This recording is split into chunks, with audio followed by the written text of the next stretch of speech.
Alright, so we are back into another Dragon Ball Supercard game video, and this time I'm presenting a question, or maybe even a statement. Is Veku Ramp the new SS3 leader, or the SS3 deck? However you want to say it. And there's a few things that I definitely want to go over, not only for the archetype for Veku Ramp, which is, you know, had its time and now sporadically coming out of different decks and different ideas, but not only to talk about the archetype, but also just to go through a few different ideas and to kind of open up a few different things in every color. Now, to kind of clear up the statement, or at least the title of the video, I do want to clear up that it's not in the way that as SS3 was kind of broken and sort of like oppressive, as in it needed to be banned or this needs to be banned. No, this is the complete opposite of that, in the way of people saying, or players saying, SS3 brought more diversity, and I think Gogeta does that too. It is just that you kind of have to learn the curve itself and then slap in an engine or whatever you want to do as far as a big boy,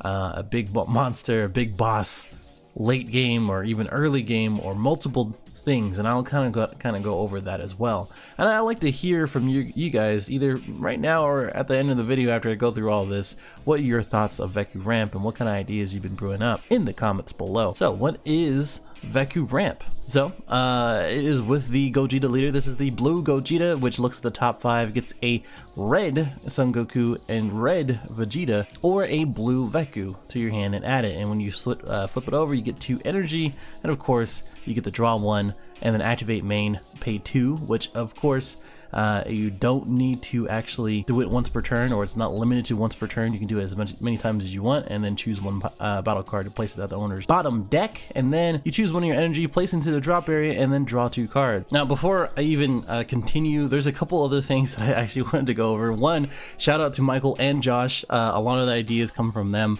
or at least from from each other, as far as trying to help each other out in our locals and etc. Because we all love jank. We all want to play the things that aren't being played, things of that nature.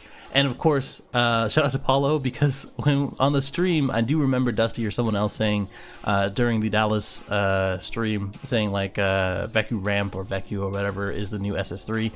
And as soon as that happened, I know he's not, I don't know if he's gonna watch this or he's gonna see this, but Paulo, another local who was on my channel for the Universe 7 Gohan, if those who were watching the San Diego celebrations, he was on stream, he hit me up and said, hey, yo, they said exactly what you were planning on the video. And I was like, dude, I know. It was like, this happens every single time. It's in the schedule, guys. I just don't have time to do things. Either way, neither here nor there. I just wanted to shout that out. So again, this is the backside for Veku. Basically, you pay 3 for red and red Goku and Vegeta for Broly, and then you use it's auto, because it's a barrier blocker.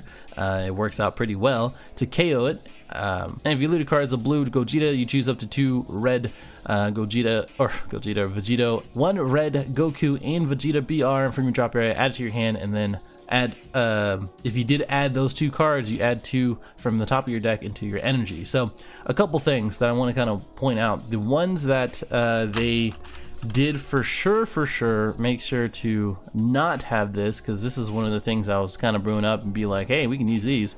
These are both Vegeta and Goku BR coming from the starter deck, but because they are yellow, one, you can't fuse them because it has to be red and Goku and Vegeta, and you can't get them back from the drop even if you did hardcast Veku, and you can't use the 2 cards from the top of your energy. So kind of a bummer because of some of the brews that I've been doing, some of the decks I've been making, but that is really it when it comes to ramp. You let them attack, and anytime that you do attack, you get to block. It gets KO'd most of the time.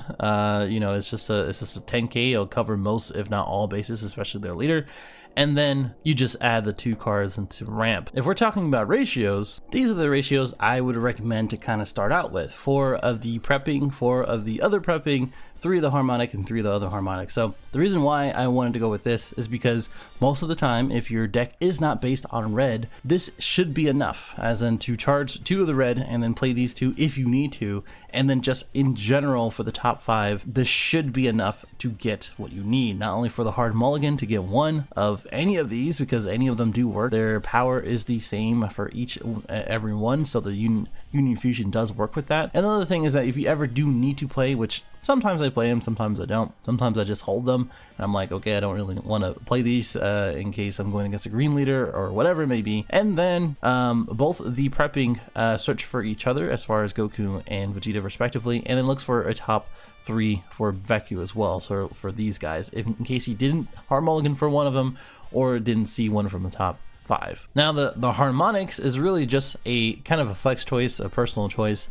This one says if you play this card from your hand, you look at the top 7, you play a red Vegeta. This could be this one or this one, and then play it in rest mode. And of course this one gets 10k power as activate maining, and you can swing with 20k. And then this guy is a little bit better as far as covering most matchups. If you are going to play him either through him or a hardcast, you sparking 3, you look at top 7, you play this guy, and then you get to use his activate main. You can't play it since you're not playing from your hand, you can't use the sparking auto, but that's okay. But his activate main is usually what you want to go as far as top 7, and then look at the top, and then get him and put in the rest mode, and then just activate main minus 10k power for the duration of turn. The reason why this is good is because it covers, again, the mirror match in this guy, and as well as the other Veku that has barrier, and of course any other card that is 10k or less. You just kind of remove no matter what the cause is, unless it gets cold bloodlust, of course. Now, knowing the ratios and knowing everything, and of course you can play around with any kind of ratio that you want. I don't care, but this is just what I recommend. You have to understand the curve. So when knowing the curve itself, depending on what color you have, let's say you are mainly red. If you added more red, like for seeing hit and other things like that, then you get to play any of these because you get to charge them and then take a look at whatever you want. So top 3, top 7, right? So that is going to be your turn 1 to 3. And of course, on turn 3, as soon as you have 3 energy, you want a Veku in hand, and then Union Absorb or Union Fusion, and then put him out.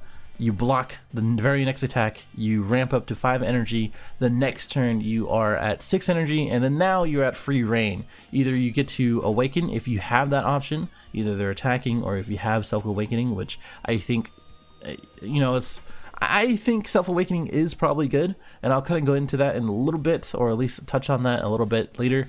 But I think it is pretty important to be on the backside, because you just draw so much, and you have the ability to remove whenever you want, basically, as long as you don't have barrier. But that is exactly what you want to do. That is the ideal thing that you want to do into getting the 3 energy and right into 6 energy right after that. And then after that, you play your engine. I mean, looking at every color, I think there are options for a lot of different things. I'm not going to cover everything, but I'm just trying to give you some suggestions. And not only that, and shout out to Michael, of course, and Josh, I think every single secret rare also becomes viable, not only the ones I'm going to show you, but just in general, because you get to hardcast them and then play out whatever you want. So for instance, even if you aren't at 2 or less life, you get to go ahead and play this for 8, because that's a thing now, and then KO everything, see their hand, choose a card, and then swing for quadruple strike. So that's always nice, right? But there's also a double foreseeing hit. If you are at 8 energy, you just rip 4 cards from their hand, as long as they're not playing cold bloodlust, and then you swing twice for 20,000 double strike. Or if you want to feel a little adventurous, play out the 3-drop or this 4-drop hit earlier, and then double lightning fast hit right after. Yes, it does require 6 energy, but if you do get to that point, it's not that bad of an idea, I'd say. Especially if you are doing blue-red, as far as adding in Sensu Bean and all the other blue support, and playing out this combo where you have the foreseeing hit or you have the 3-drop, and then you are at, let's say, 10 energy or something. You go ahead and have this on the board, you play this, you swing, Sensu Bean, and then you play it again. And then now they're down 4 life, and then whatever else that you swing on. So it's a pretty good idea. Obviously janky. That's the whole point of this series, the DBS shenanigans. But again, this is just some ideas. And of course, the critical combination with dual attack, triple strike, and then if you're at 2 or less, it's a 4-drop. You can play this guy for either 8 or 4, and then play something else like Foreseeing Hit right after. Because again, after 6 energy, especially if you play out another Veku for 3 energy, it gets a little ridiculous of how much energy you do have and what you can do with it. Speaking of blue, obviously we have a lot of different cards in the blue pool that kind of work pretty well with Gogeta, since he is a blue leader and you can play those blue cards. And this ranges from the Zamasu. I posted that way back when, or a couple weeks ago, I don't remember, in the Zamasu build that I had. It just basically plays gods, it has objection, it has the Vekus, and it has a lot of blue stuff to stall out and to search out a lot of different things like the gods itself, like Kawasu and other things like that. And of course, you play this for 10, and then you swing, and it has indestructible, so it doesn't get removed by KO or their skills. And then of course, you get to take a life, an energy in their hand, and something from their battle area every time that it swings. So it kind of just stays there, and it as long as it doesn't get removed in any other nature, yeah, just keep swinging and taking life. It's the same thing with the Goku and Oob, in which you can play this on curve, where you play the 8-drop, this one of course, and then you play out the Zamasu as well. And of course, this one, it says if your leader card is a World Tournament, it decreases by 2, but that doesn't really matter since you're ramping up anyway. And then you just swing, take a life and take energy. So that is pretty much the better version of Zamasu, but Zamasu is just cooler. There you go, and has technically a better effect. And then we're coming into the other side of the blue pool, card pool. Of course, Dragon Fist SS3 is a pretty common card in Veku Ramp, simply because you get to untap 2 energy and return something from their board into their hand without barrier, which is really good.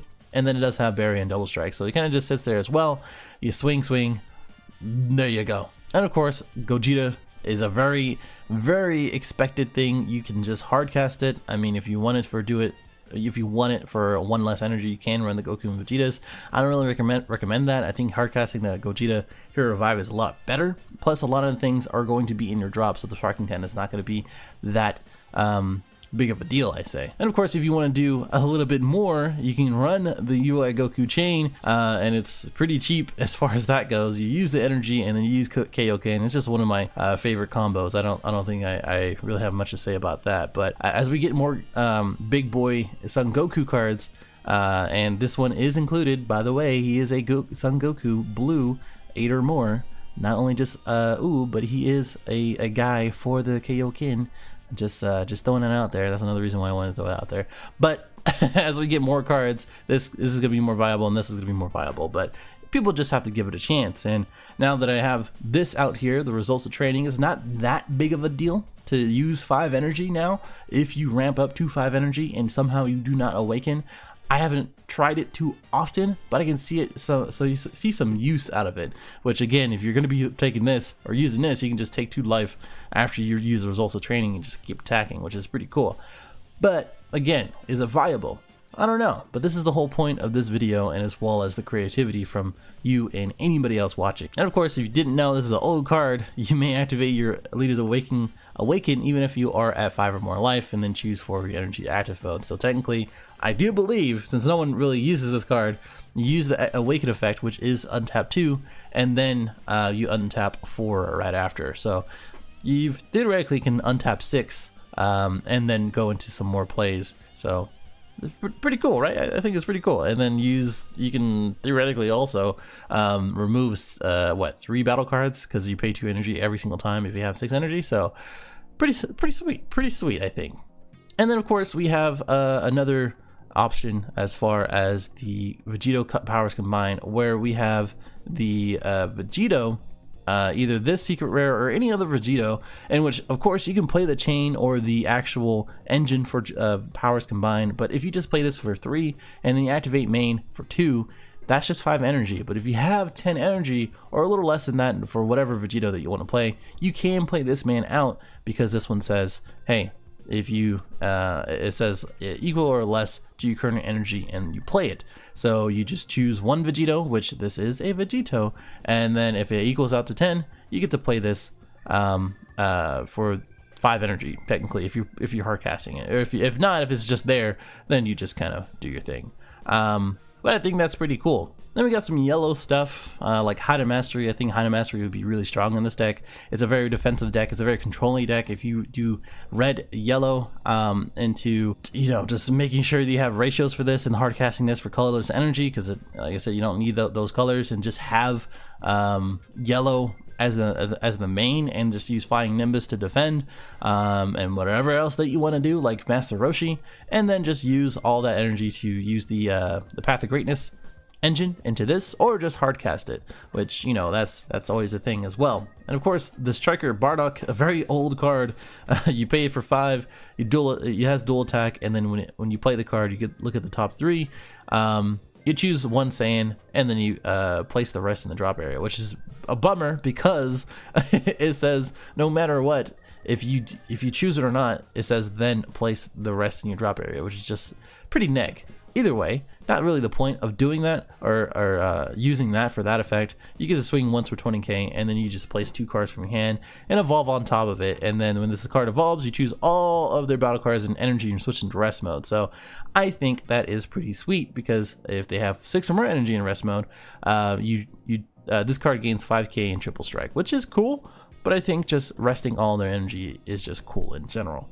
And I hate that somebody already brewed this out. Maybe they saw my deck, my DBS decks profile or something, or my deck on there. But I've been working on Veku Apes along with the man, the myth, the legend, Josh, and it actually is pretty good. I think once you get where you need to get, and then play March of the Great Apes, and then have many apes on board, and then you just gas out, because King Vegeta is really busted. His leader effect, the leader effect, is really busted, and you just keep drawing and you just defend. And the only thing that really stops it is Chain Attack Zeno, which again, Chain Attack Zeno for this deck is really rough. I would say main board Dark Power Mass Saiyan if you're afraid of that, and that's really pretty much it. I mean, that, and as well as the harmonic, is really the only 2 hard counters for this. But again, if you get creative, you'll know where to find it, which is why I haven't said anything about green, so please go find that. I'll touch on that in a second. But I was also thinking, I was like, is this viable to play on a Frieza? I mean, literally, we have 1-drop Friezas. You can just play the 1-drop Frieza, and yeah, right? Am I right on that? Yeah, you can just warp that Frieza, and then it has triple strike, and then randomly choose. I don't know. This is a terrible card. This is just go in the trash. And to further abuse the energy that you do have, these 2 cards in green are. I'm just kind of hinting out in what I'm trying to work on and trying to have some ideas, and I'm sure someone's going to make a deck on this and make it viable. But, and as well as the other green cards, again, take a look at green, take a look at Veku Ramp, and you'll see what I'm saying. You play this for 1, but the activate main for both this and as well as Android 13 does not have a once per turn limit. So you can go ahead and just pay the green and colorless, and then put out a Chi-Lai, like the 2-drop Chi-Lai or the Chi-Lai Limo that makes them discard a card. Along with this, the you pay to you KO something on their field, and then they drop 1 card from their hand and place in the drop area. And you just do that over and over again. I think it's really, really strong. Along with this deck, if you have 10 energy, that's 5 cards out of their hand. That's 5 cards on their board. If you have 10 energy, that is 5 Chi-Lais, 5 Chi-Lai Limos. Who knows, right? But you just have to have the energy in, as well as just having the deck around it. And of course, this one requires green. This one is colorless, so just keep that in mind. If anything, that kind of sums up everything that I think is awesome with Veku Ramp. Obviously, you can play this in Angel's Destruction, like the 1-drop Babidi, and make this all really, really cool with no specified energy, 2 drops, and then just use the awesomeness from that. But that's basically what I'm thinking. Let me know what you think about this and the ideas and all the other options that you have. Again, let me know what you think, or what you're actually brewing up or making, or what have you made. And subscribe if you are new for more stuff like this. Like, dislike, and I'll see you in the next one. Later.